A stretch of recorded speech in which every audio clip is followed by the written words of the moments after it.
لیکن اس کے بعد ان کی تاریخ میں ایک دور وہ آیا جب حضرت مسیح علیہ السلام ان میں مبعوث کیے گئے۔ یہ 1400 سالہ تاریخ کا کلائمیکس ہے یہود کی۔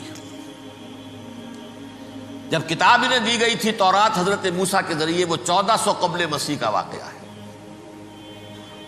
اس وقت سے لے کر اللہ کا وہ فضل ان پر ہوا کہ کوئی ایک لمحہ ایسا نہیں آیا 1400 برس میں کہ ان کے ہاں کوئی نہ کوئی نبی موجود نہ۔ یہ تار ٹوٹا ہی نہیں، 2 سے شروع ہوا، موسیٰ ہارون علیہ السلام، اور 1400 برس کے بعد پھر آخری 2 ہیں، عیسیٰ اور یحییٰ علیہ السلام۔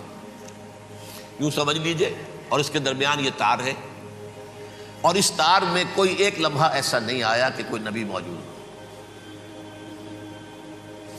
اس میں اتار چڑھاؤ بہت سے آئے ہیں، اس کا وہ میرا موضوع نہیں ہے اس وقت۔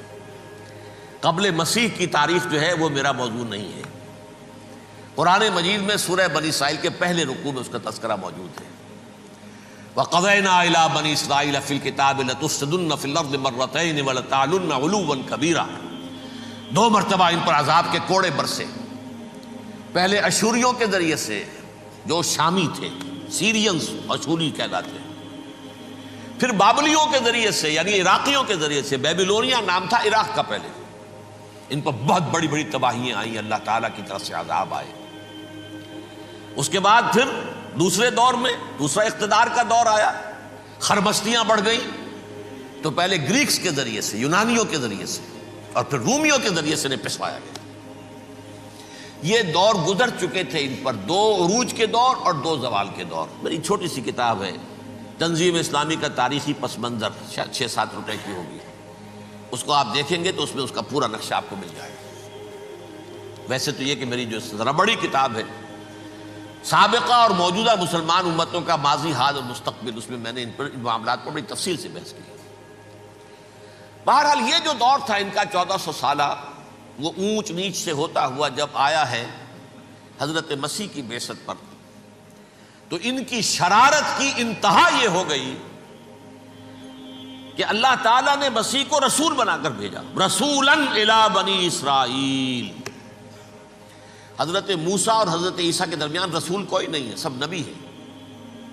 حضرت موسیٰ رسول تھے اور حضرت عیسیٰ رسول ہیں۔ درمیان میں داؤد ہو، سلیمان ہو، یشعیاہ ہو، زکریا ہو، یہ سب نبی ہیں۔ یحییٰ نبی ہے، رسول نہیں ہے، لہذا وہ شہید کر دیے گئے۔ رسول شہید نہیں ہو سکتا، قتل نہیں ہو سکتا۔ لیکن عیسیٰ اور موسیٰ کے درمیان 1400 برس ان کے جو ہیں، اس کا کلائمیکس ہے حضرت مسیح علیہ السلام کی بعثت، اور حضرت مسیح علیہ السلام کو جسے اللہ نے اپنی روح قرار دیا، روح منہ، کلمتہ القاہا الی مریم، اللہ کا کلمہ، عظیم ترین معجزات۔ انہوں نے کیا کہا؟ یہ ولد الزنا ہے، حرام زادہ ہے، معاذ اللہ، نقل کفر نہ باشد، یہ جادوگر ہے، یہ مرتد ہے، یہ واجب القتل ہے۔ اصل حکومت اس وقت رومیوں کی تھی حکومت، لیکن انہوں نے انہیں آٹونومی دے رکھی تھی، اپنے مذہبی معاملات تم خود طے کر سکتے ہو۔ تو کائفاس جو اس وقت کا ان کا ہیڈ ربائی تھا سب سے بڑا، اس کی عدالت نے فیصلہ کیا مسیح کو سولی چڑھا دیا جائے۔ پائلیٹس پونٹس، اس کے پاس ان کی ازداش پہنچ گئی، یہ ہمارا مجرم ہے مذہبی، یہ مرتد ہے، یہ کافر ہے، یہ جادوگر ہے، یہ واجب القتل ہے، اسے قتل کرو، سولی چڑھا دو۔ خیر وہ لمبی بات ہو جائے گی، اس نے تو اپنے ہاتھ دھوئے کہ صاحب ہمارے پاس کوئی جرم نہیں ہے اس کے خلاف، تم کہتے ہو تو ٹھیک ہے، سولی چڑھا دیتے۔ یہ دوسری بات ہے کہ اللہ نے حضرت مسیح کو اٹھا لیا آسمان پر، ان کی جگہ وہ شخص سولی چڑھا جس نے غداری کر کے گرفتار کروایا تھا، جوڈاس اسکیریوٹ، اس کی شکل اللہ نے بدل دی حضرت مسیح کی سی، اور حضرت مسیح کو فرشتے اٹھا کے اوپر لے گئے، وہ زندہ آسمان پر اٹھا لیے گئے۔ اور یہ ساری تفاصیل نہ قرآن میں ہے نہ حدیث میں ہے، یہ انجیل میں ہے، لیکن انجیل کون سی؟ برنباس کی انجیل، gospel of the Lord according to Saint Barnabas. یہ حواریین مسیح میں سے تھے، لیکن عیسائی ان کو تسلیم نہیں کرتے، ان کی بائبل کو صحیح نہیں مانتے، کینونیکل نہیں مانتے۔ 100 انجیلیں تھیں، 104 تھیں، جن میں سے 4 چنی ہیں انہوں نے، یہ متی اور جان اور مرقس مارکس، یہ ہے تو یہ 4 انجیلیں ہیں، انہوں نے تسلیم کی کہ یہ کینونیکلز ہیں، یہ تو ہیں حقیقی، باقی جو ہیں 100 اس کو وہ تسلیم نہیں کرتے۔ ان میں سے ایک ہے یہ برنباس، اس میں یہ تفصیل ہے کہ اللہ تعالیٰ نے اس شخص کی، جیوڈاس کی، جیوڈاس اس کو انگریزی میں کہتے ہیں، اس کی شکل بدل دی حضرت مسیح کی سی، وہ گرفتار ہوا، وہ سولی چڑھا۔ وہ غدار تھا، غداری کی سزا اسے ملنی تھی، وہ مل گئی۔ حضرت مسیح کو فرشتے 4 اٹھ رہے ہیں، جس کوٹھڑی میں حضرت مسیح مقیم تھے، ایک باغ کے اندر روپوش تھے، اس کی چھت پھٹی ہے، 4 فرشتے آئے ہیں، حضرت مسیح کو اٹھا کر لے گئے ہیں، چھت برابر ہو گئی ہے، اس کے بعد وہ شخص پکڑا گیا۔ بہرحال حضرت مسیح کو اللہ نے اٹھا لیا آسمان۔ لیکن وہ دن ہے کہ اس قوم کو اب مغضوب علیہم قرار دے دیا گیا۔ نوٹ کر لیجئے، اصل میں تو ہونا یہ چاہیے تھا کہ رسول کی جان کے در پہ جب کوئی امت ہو جاتی تھی تو اللہ کا قاعدہ یہ تھا کہ اس امت کو نسیہ منسیہ کر دیا جائے۔ حضرت نوح کی قوم کو ختم کیا یا نہیں؟ حضرت ہود کی نگاہوں کے سامنے قوم عاد برباد کی گئی یا نہیں؟ حضرت صالح کی نگاہوں کے سامنے قوم سمود برباد ہوئی؟ یہ اللہ کا قاعدہ رہا۔ سدوم اور عمورہ کی بستیاں حضرت لوط علیہ السلام جہاں بھیجے گئے، مدین کا علاقہ جہاں حضرت شعیب بھیجے گئے، اہل فرعون جن کی طرف موسیٰ کو بھیجا گیا، سب ہلاک کر دیے گئے۔ کیونکہ رسولوں کے بارے میں اللہ کا نبیوں کے بارے میں یہ بات نہیں ہے۔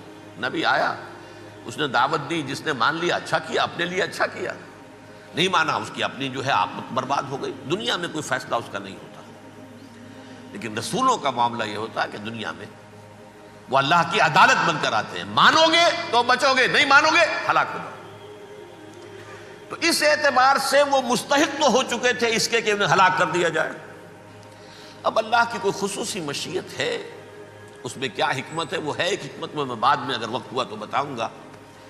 فیصلہ یہ کیا اللہ نے کہ حضرت مسیح کو تو اٹھا لیا زندہ، اور ان کی رسی ابھی مزید دراز کر دی، کہ ان کو ابھی مہلت دے دی کہ تمہیں آخری استیصال، جس کو عذاب اکبر کہتا ہے قرآن، سورہ سجدہ جو حضور ہر جمعے کی پہلی رکعت میں فجر میں پڑھتے تھے، وَلَنُذِيقَنَّهُم مِّنَ الْعَذَابِ الْأَدْنَىٰ دُونَ الْعَذَابِ الْأَكْبَرِ لَعَلَّهُمْ يَرْجِعُونَ۔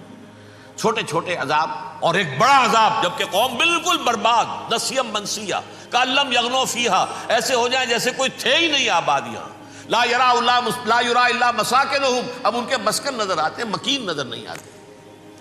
یہ عذاب اکبر جو ہے وہ ان پر نہیں آیا، حالانکہ وہ مستحق ہو گئے تھے اسی وقت۔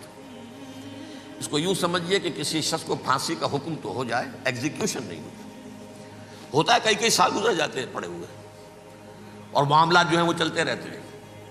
یہ معاملہ ہوا اس کے ساتھ، ورنہ یہ مستحق ہو چکے تھے آخری بربادی تباہی کے، عذاب استیصال، جڑ سے کاٹ دینے والا عذاب۔ وہ آ سکتا تھا ان پر اسی وقت، لیکن اللہ نے ان کی مہلت دراز کی ہے۔ لیکن اس کے بعد اللہ نے ان کو ایک اور موقع دیا۔ 600 برس بعد حضرت مسیح کے محمد الرسول اللہ صلی اللہ علیہ وسلم کی بعثت ہوئی، اور یہ میں سمجھتا ہوں کہ اس قوم پر اللہ کا اتنا بڑا فضل تھا، اتنا بڑا فضل تھا، اتنا بڑا فضل تھا۔ اب پھر ایک موقع دیا، عسیٰ ربکم ان یرحمکم وان عدتم عدنا۔ دیکھو اب بھی تمہیں ہم ایک موقع دے رہے ہیں، تمہارا رب تمہارے اوپر اب بھی فضل کرنے کو تیار ہے، رحم فرمانے کو تیار ہے۔ ان ھذا القرآن یہدی للتی ہی اقوم، اس قرآن کے سائے میں آ جاؤ، یہ شاہدرا ہے ہدایت میں آنے کا، اس میں داخل ہو جاؤ، محمد کی تصدیق کرو صلی اللہ علیہ وسلم، دامن محمدی میں آ جاؤ، اب بھی ہم تمہارے گناہ بخش دیں۔ لیکن نہیں، اس قوم نے حضرت محمد صلی اللہ علیہ وسلم کی دشمنی کی کمر کس لی، اور اب یوں سمجھیے اس تاریخ سے لے کر آج تک یہ گٹھ جوڑ ہے۔ ظاہر بات ہے کہ ابلیس کا بھی اصل دشمن اب کون ہے، یا ہدف کون ہے، ٹارگٹ کون ہے؟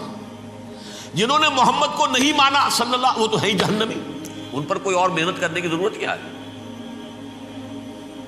سمجھ گئے میری بات؟ حضور کی بعثت کے بعد جنہیں حضور کو رد کر دیا، ان پر ایمان نہیں لائے، وہ کون ہے؟ کافر، وہ جہنمی ہے ہی ہے۔ لہذا اس کے اوپر کوئی محنت صرف کرنے کی ابلیس کو ضرورت نہیں، اس کا اصل ٹارگٹ امت محمد ہے صلی اللہ علیہ وسلم۔ وہ ساری نوع انسانی کی دشمنی اب آ کر مرکوز ہو گئی ہے امت محمد صلی اللہ علیہ وسلم کی دشمنی پر۔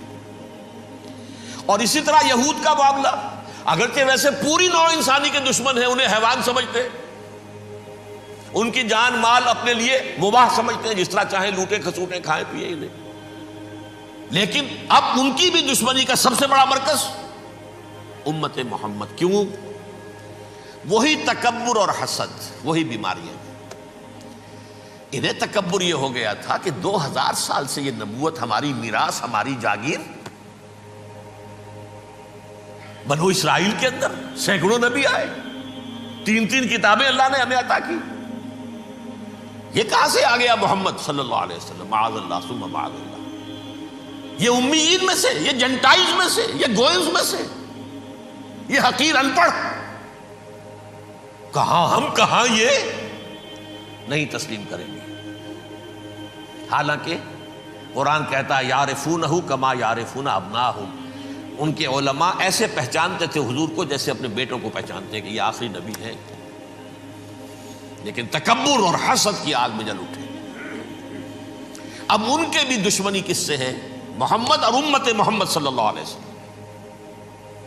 یہ گٹھ جوڑ ہے۔ اب دیکھیے، یہ ہے میری گفتگو کا اب تک کی گفتگو کا حاصل، یہ گٹھ جوڑ، ایک غیر مرئی دنیا، انویزیبل دنیا کا ابلیس لعین اور جنات میں سے اس کے لشکری فوج، انسانوں میں سے ویسے تو اور بھی بہت جگہ اس کے ایجنٹ ہیں، مسلمانوں میں بھی ہے، لیکن بحیثیت قوم، بحیثیت مجموعی، ایک پوری قوم، ایک پوری نسل جو ہے اس کے ساتھ گٹھ جوڑ ہے۔ ان دونوں کی گٹھ جوڑی کے ساتھ یہ دشمن دون ہیں انسانیت کے، پہلا دشمن ابلیس لعین، عزازیل لعین، اور دوسرے دشمن یہود ملعون۔